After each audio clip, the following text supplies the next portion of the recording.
Richard Marshall, who buried his 4-year-old daughter in a garbage bag in the woods.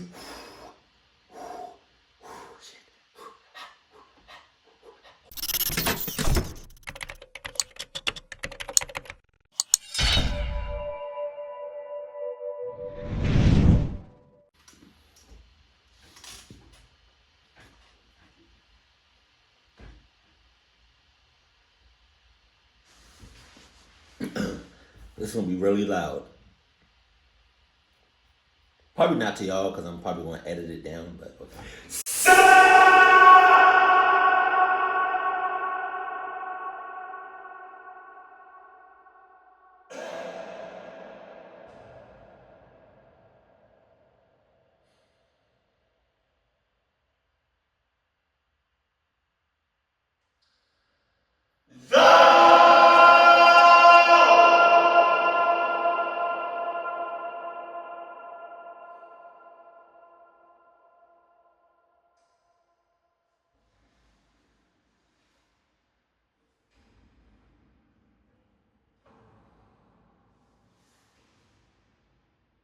I'm recording?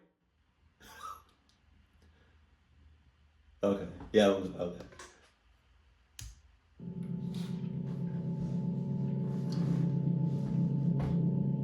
In 2011, this job posting was uploaded to Craigslist, asking for someone to watch over a patch of farmland and feed a few cows somewhere in southern Ohio in exchange for $300 a week. It ended up being one of the most notorious cases of ad-related crimes of the decade. Go back. I'm not for no $300. Give me $3,000 with some health benefits. I'm the boy. I read, caretaker position for farm, southern Ohio. Simply watch over a 688-acre patch of hilly farmland. God damn! Yo! Somebody I know has like 20 acres of land. 20 years. More than 20, under 30.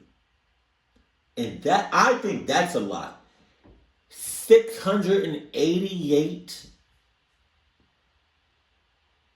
acre patch? That's crazy. And feed a few cows. You get $300 a week and a nice 2-bedroom trailer. Ew. Somewhat older and single preferred, but we'll consider all. Relocation a must. You must have a clean record and be trustworthy. This is a permanent position. The farm is used mainly as a hunting preserve, is overrun with game, has a stock... So when you say permanent, like, niggas can't leave? Like, acres can't leave? Like, nobody can't, like, oh, nah. It's, this right here, what you're saying in this little shit, there's so many red flags. 3-acre pond, but some beef cattle will be kept. Nearest neighbor is a mile away. The place is secluded and beautiful. It will be a real getaway for the right person. Job of a lifetime. If you are ready to relocate, please contact ASAP. Position will not stay open. Include name, age, phone number, and email, please. Some of the men who responded to the ad were interviewed directly by a man who identified himself as Jack, along with his 16-year-old accomplice, Brogan Rafferty, whom he referred to as his nephew. The candidates who made it to the interview stage said they didn't notice anything strange about Jack or his so-called nephew, and that they just looked like a couple of farmers who needed someone to look after their land. Scott Davis, a 48-year-old man who was interviewed by Jack over breakfast at a little restaurant in Marietta, Ohio, was the second to last candidate to go through the screening process for the job. After breakfast, he rode with Jack and Brogan to a remote wooded area near Akron. Immediately after getting out of the car to survey his surroundings, Davis heard a clicking sound. He turned around to see Jack pointing a gun at him. It was then that he realized that the click he heard had been the gun misfiring, but before he could react, Jack shot him in the elbow. Despite the wound, Davis managed to escape. He ran for his life for 7 hours through the woods, eventually finding a house and asking the owner for help. 7 hours? He called 911, and news about the incident began to spread. 5 days later, police received a call from a woman named Deborah Bruce, who claimed that her 51-year-old twin brother David Pauly had responded to the same job ad on Craigslist. According to Deborah, her brother had driven from Virginia to Ohio with all his belongings in his car, in the hopes that the new job would work out for him and help him get back on his feet. Tragically, a couple days later, police found the body of David Pauly, along with the body of another victim by the name of Ralph Geiger, buried in the woods close to where Scott Davis had been shot in the elbow. At this point in the case, investigators were able to identify a pattern in the victims. Jack and Brogan targeted homeless, down on their luck, or otherwise vulnerable middle-aged men with limited family ties and lured them to an isolated location under the appearance of a life-changing job opportunity, And they're only white. to later rob them of all their belongings and shoot them on the spot. Their hope was that because of their few family ties, their disappearance would go unnoticed, giving Jack and Brogan enough time to bury the bodies and get rid of the evidence. This pattern explains why certain candidates were rejected during the interview process, such as 58-year-old Ron Sanson, a former Navy officer.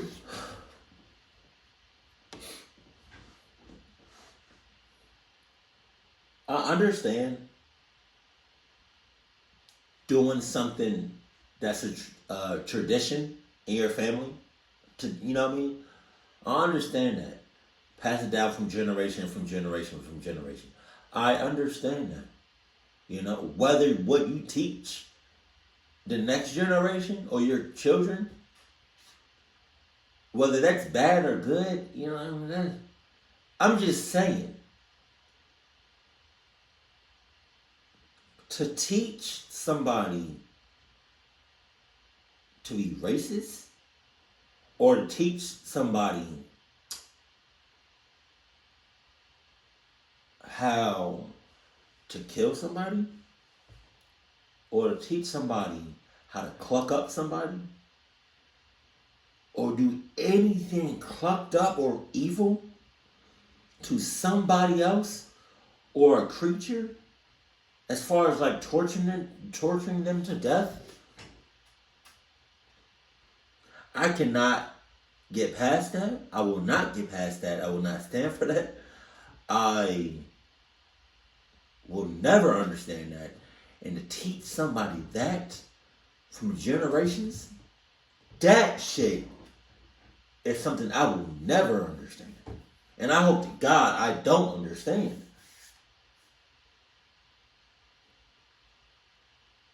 Like you're teaching your son, you're teaching the next generation how to cluck up somebody. And how to dispose of the body. How to clean up the shit. How to lure them in. Like, God damn, you've been doing this for generations. At some point, you just gotta be like, maybe we should slow down. Or maybe we should just stop. This is not human. This is not right. Shut up, Alex, and get the job done. College degree, and an unnamed woman in her 20s who had also applied for the job. During the investigation, police traced the Craigslist ad, which led them to the home of a man named Joe Bice in Akron, Ohio. He denied posting the ad and claimed that it was probably posted by the man who rented out his basement space. When police asked Joe Bice for the name of his tenant, he responded that he only knew him as Dutch. Investigators were able to track Dutch down thanks to a phone call that he made to Joe Bice, unaware that his landlord had been in contact with the police. On November 16, 2011, police arrested Dutch and identified him as 52-year-old Richard Beasley. Jesus Christ. Scott Davis immediately confirmed that this was the same man who had interviewed him at the restaurant and shot him in the woods. Apparently, Richard Beasley had fled from the police and used different identities to avoid being detected, even using the names of some of his victims. Around that time, police also arrested Brogan Rafferty, Richard Beasley's teenage accomplice. At the time, Brogan was a 16-year-old high school student from Stowe, Ohio, who Beasley had mentored and taken under his wing. Jesus. Police searched Rafferty's house and found several weapons, as well as a disturbing poem hidden in his computer files from August 16, 2011. The chilling poem read, "We took him out to the woods on a humid summer's night. The loud crack echoed and I didn't hear the thud." Investigators later determined that the poem described the murder of Ralph Geiger, one of the victims police had found in the woods. A few days later, on November 25th, a fourth... Why it look like he getting the meanest head ever? Pause. Victim, a 47-year-old man named Timothy Kern, was found dead in the woods behind a mall in Akron. In 2013, Brogan Rafferty was sentenced to life without parole, and Richard Beasley was sentenced to execution after being found guilty of 27 total accounts of aggravated murder, aggravated robbery, kidnapping, and possession of illegal weapons. God damn. This innocent-looking job ad ended up being one of the... Why he look like that? If that's him... No, go ahead. And Richard Beasley was sentenced to execution after being... Why he look like that? You know? Like he messed up. Or he might look like that. He might be thinking at that point, doing this shit, he might be thinking, I could have did something better to not get caught. He's probably not sorry at all. Guilty of 27 total accounts of aggravated murder, aggravated robbery, kidnapping, and possession of illegal weapons. This innocent-looking job ad ended up being one of the most notorious luring posts in the site's history. And yet, Craigslist is still up and jumping. That's crazy. I think it is. I don't know. I never used it. And it played a strong contributing role to the sketchy connotation that Craigslist carries nowadays. On January 2nd, 2016, a disturbing ad was posted in the personal section of Craigslist. The personal section was a place where people could post personal ads for a variety of reasons. It was an interesting mix between an online dating platform, a space where people could rant and share their opinions on personal experiences, and a place for people to find friends with similar interests. Although most people use the personal section for legitimate reasons, it was also notorious for scams and other illegal activities, which is why Craigslist completely removed the section in 2018. This particular ad was posted by a person claiming to be a serial killer. Disturbingly, the post mentioned 2 public officials by name, and the person who uploaded the ad said that they would strike again. The ad read, "Tulsa murder. I was wanting to thank Tulsa for letting me have my first kill. It all started here, so I was thinking it should also be my first. I was nervous as hell, but I will get over it. It was a stranger on stranger, so the police will have a difficult time. It will not be my last though. Thinking about going to OKC for next. To the people who started it all, Julie Free, Judge Glasgow." On the day that it was posted, the ad was immediately reported to the police, and an investigation was launched by the Tulsa Police Department. Specifically, the ad thanked a woman named Julie Free, an employee of the Department of Corrections, and Judge Glasgow, who worked in the probate division of the Tulsa County District Court. The post thanked them and referred to them as the people who started it all. Because Julie Free and Judge Glasgow worked in overlapping departments and would sometimes interact with the same offenders, police believe that the ad had to have been posted by someone who had at some point been involved in the criminal justice system, and that it might have been an act of revenge to stain their image. Craigslist provided the Tulsa Police Department all the information available about the post, but it didn't really lead anywhere. According to the police, there had been no recent crimes that matched the description provided in the ad. The police department said that the ad was probably a hoax, but they never found any evidence to prove it, which means it's still possible the post could have been legit. The homicide unit claimed that they had seen a similar situation before when a 918 number texted random people disturbing questions about where to bury a body. The thing about the ad that alarmed the police was that it specifically named 2 public officials, but to this day it hasn't been confirmed whether this was just some sort of revenge hoax, or if something much more sinister was going on. You know what it was. Y'all know what it was. I know what it was. In August of 2014, an 18-year-old girl named Haley Turner posted a Craigslist notice stating that she was, quote, looking to be abducted and taken away.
Lady,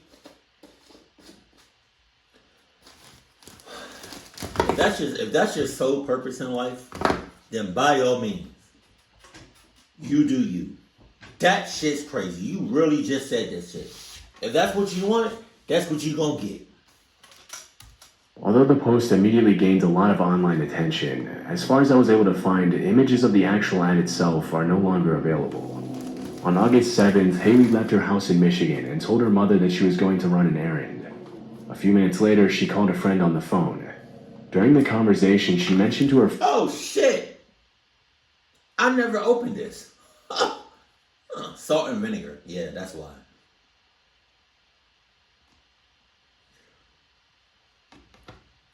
I'm not going to eat it today. and that she had noticed a man lying in the ditch in the middle of the road, and that she was going to get out of her car to see if he was okay. A few seconds later, Haley uttered the words, "He has a gun," and the phone was suddenly disconnected. Terrified, the friend immediately called Haley's father, who drove to the area just north of Ohio. Ha! I didn't open this either. Yo! I did not know that. Okay. Cool.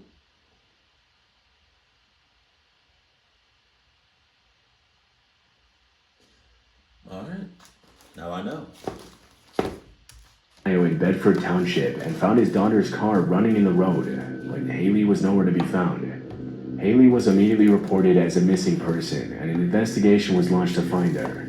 Strangely, police found that at 10:06 p.m. on August 7th, Haley had rented the DVDs for 2 movies from a family video store a few miles from Toledo, Ohio. The phone call with her friend had taken place a few minutes after that. 16 hours after her disappearance, a local resident found Haley standing at a random corner holding a puppy in Ecorse near Detroit. Although she was completely unscathed, she claimed that she had been abducted at gunpoint the night before and that she had jumped from a moving vehicle to escape her captor. The whole story didn't really seem to add up, and police had a hard time believing her. The video footage from the DVD store where she was last seen didn't show anything suspicious, and there were no signs on her body suggesting that she had been attacked. After hours of questioning, Haley Turner eventually confessed and pleaded guilty to causing a false police report to be filed. She was sentenced to 3 years probation and 1 month of community service, and was fined $15,000 to reimburse the sheriff's office for the 16-hour search. Although her motives for faking her own abduction were never revealed, her mother mentioned that it had been an emotionally difficult year for her daughter, and that although she didn't justify her behavior, she interpreted the fake abduction as a cry for help. Some of Haley's other strange Craigslist posts indicated that she had a tendency to seek attention online, but these posts have since been deleted and are no longer publicly available. Disturbingly, police revealed that one man did actually respond to the ad, but Haley decided to fake her disappearance by herself instead of communicating with him. The fact that someone responded to this ad and was willing to carry out the abduction of an 18-year-old girl for money is pretty concerning. And what makes this even creepier is that the man who responded to Haley's ad asking to be abducted was never found by police. But we need to find him. Though. Hold on now. Come on, Chillin' Scares. You can't come like... Let's find that person. Because that person is dangerous. And lady, I just want to let you know, you a cluck-ass hoe. I'm sorry. I'm not, but like, you a cluck-ass hoe, like, that's a hoe-ass thing to do. But like, that's crazy. You deserve way more than that. At least 2 years to 35 years in prison. For doing false shits. I forgot what it's called, but like false, yeah. Between 2 years and 35 years without no chance of parole. That doesn't make no sense. That doesn't make no sense. How can I say you get between 2 to 35 years in prison without no chance of parole? Then you doing 35 years. Oh no. This creepy post was uploaded to Craigslist on July 21st, 2009 by a man claiming to be a Baltimore area homeowner. The ad pretty much speaks for itself, and it reads, "By now you've probably heard of the Glenn Burney family that stored their 83-year-old grandmother's dead body in a freezer. It turns out that no law was broken. Yep, dumping a body is legal around here. Healthcare workers and other professionals are required to report deaths, but ordinary citizens are not. And apparently, no state law prohibits the burial or storage of a body on private property. I'm a laid-off Baltimore area homeowner. After 10 months of unemployment and the future looking even more grim, I'm willing to consider allowing my backyard to be used for body dumping. What the what? What the shit? Toby Adams. You heard this shit? Huh? He said, I'm a laid off Baltimore. First of all, anybody that pronounces the T in Baltimore, don't talk to me. I'm a laid off Baltimore area homeowner after 10 years of unemployment. Jesus, 10 years? 10 years? Damn. Damn, that's a long ass time. The future looking even more grim. I'm like, God damn. Did you even 10 months? How do you go from like,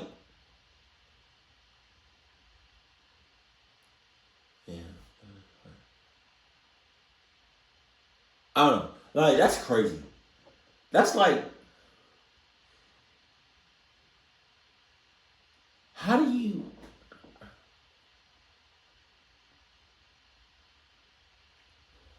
you go from working at a Build-A-Bear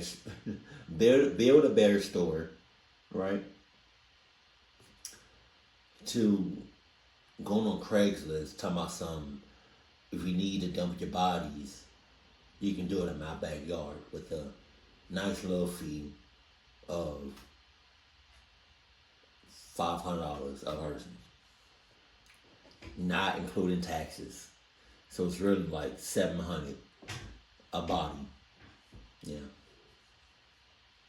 How do you go from working at Build-A-Bear, Disney, what do you say, Babies R Us, to going on Craigslist and talking about, yeah, you can dump your bodies over here. What the hell? A private burial if you prefer. I could probably take a half dozen bodies without arousing the attention of neighbors. Oh my God! It wouldn't hurt to have one under the garden too. Me, a discreet Baltimore County homeowner with a half-acre of easily tillable property on a quiet dead-end street. You, an individual, not a healthcare worker or other professional required to report a death, with the awkward inconvenience of disposing of a deceased relative, friend, colleague, or acquaintance. You must provide your own trash bags, tarp, quicklime, shovel, etc. I might be available to hold a flashlight, but I won't do any heavy lifting. Accidental deaths or natural causes only. I'm not getting involved in any shenanigans with Omar wannabes. I will not be a participant in or any accessory to any sort of crime. This is a limited time offer. What? That didn't make no sense. Accidental deaths or natural causes only. How could you tell the difference? Without paperwork, how could you tell the difference between a not accidental death and a not natural cause of death? And you talking about, I will not be a participant in or an accessory to any sort of crime. You are, by having other people dump their bodies in your bed. What? What? Shut up. Act now before the state legislature changes the law. If and when the law changes, measures failed 10 years ago after the 1999 incident, you'll be grandfathered, literally and figuratively. Price is negotiable. Serious inquiries only. The post itself is off-putting enough, but the context behind the ad is even more disturbing. The links in the ad are both broken, but using the Wayback Machine, I was able to find a 2009 version of the website Welcome to Baltimore Hun, which appears to be a sort of online guide for users to upload news and posts about their experience living in Baltimore. The link in the Craigslist ad leads to a blog post written by a man named Gnome Sane. The article goes deeper into the reasons why he uploaded the ad to Craigslist and what he hoped to accomplish with his underground private burial business. In the comments, more than a few users asked the man if they could use his backyard for a burial. The fact that the uploader of the ad explicitly mentioned that he wouldn't get involved in any criminal activity by burying anyone who hadn't died of natural causes has created a lot of online speculation. Using his backyard as a body dumping location would have been perfectly legal, and the only reason the ad stayed up for so long was because the man wasn't advertising an illegal service, such as burying people who had been murdered. This has made some people think that the only reason why he mentioned that he wouldn't get involved with any crimes in the first place was so that he could keep his ad up on the site, all while responding to emails and getting involved in much more shady body dumping business behind the scenes. But it was never confirmed whether this was actually the case. Despite the disturbing nature of the ad, the claims Noam's saying made in the Craigslist ad are true. In 2009, it was legal for ordinary citizens to abstain from reporting a death and dump a body in Maryland, and the incident that he makes reference to in the ad really did happen. In 2009, police were called to an apartment in Glen Burnie, Maryland, because the body of 83-year-old Doris Lee Cook was in the freezer. Police were told that the grandmother had died several weeks ago in the apartment she shared with her family, and because they had no money for a proper burial, they stored her body in the freezer for 2 weeks. The other incident that the ad mentions happened in 1999 and involved a 25-year-old father named Richard Marshall, who buried his 4-year-old daughter in a garbage bag in the woods.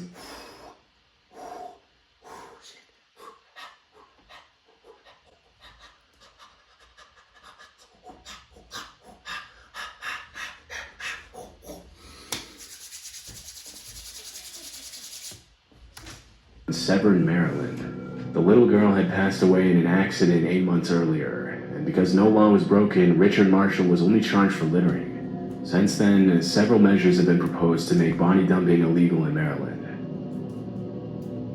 You mean Maryland? We know it's In 2007, a 49-year-old woman from Michigan named Anne Marie Linscott posted a generic freelance job ad on Craigslist. Although the ad has been deleted and no evidence was made publicly available. I'm not working for you if you look like that. Hell no. Well, due to the sensitive nature of the incident, the 3 people who responded to the ad claimed that it looked like a job posting for a freelance writing gig.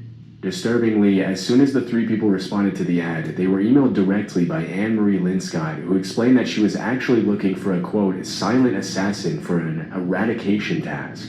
She told the candidates that she was offering $5,000 to anyone who would eliminate a 56-year-old California woman named Carol, the wife of a man named Dwayne, who Linscott was having an affair with.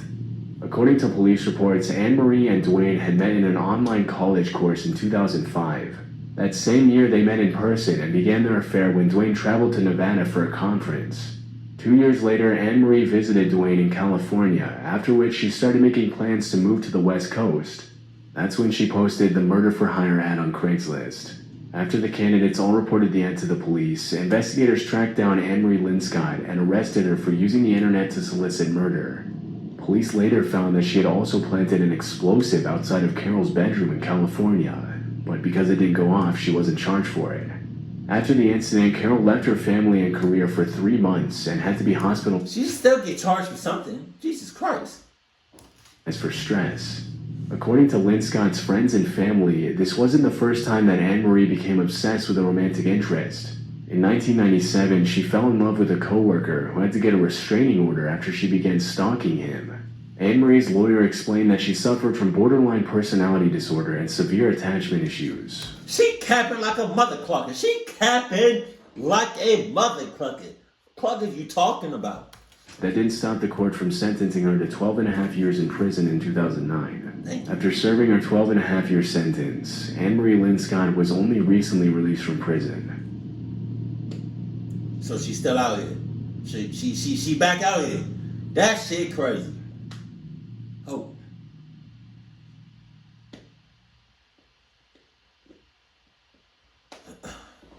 You know, I want to make a video. Should I make a video and post it on like my original channel of me going to Craigslist and just seeing like some of the posts that they got? I'm not gonna, you know what I mean? I'm not gonna do nothing crazy. I'm not gonna like reply to these pluck ass posts. I'm just saying, I think it'll be like, you know, a kind of a good video if I went to Craigslist for the very first time. And the very first time I saw some pluck shit. Because I promise you, I'm not believing no posts I see on Craigslist. You know? Just saying. But some things, it's just like, it's just straight wild. And I don't understand. Like, you want to be abducted. Here we go. Abducted. You want to be taken away. You want somebody to snatch you up, right? But then you get a reply from a sus-ass person, and now you don't want to go through with it. Cool. It's just people be posting some wild shit on Craigslist. I just haven't seen it with my own eyes, just like through videos, but the shit is crazy. Keep it cool, keep it classy, and I love you. Stay happy, my family.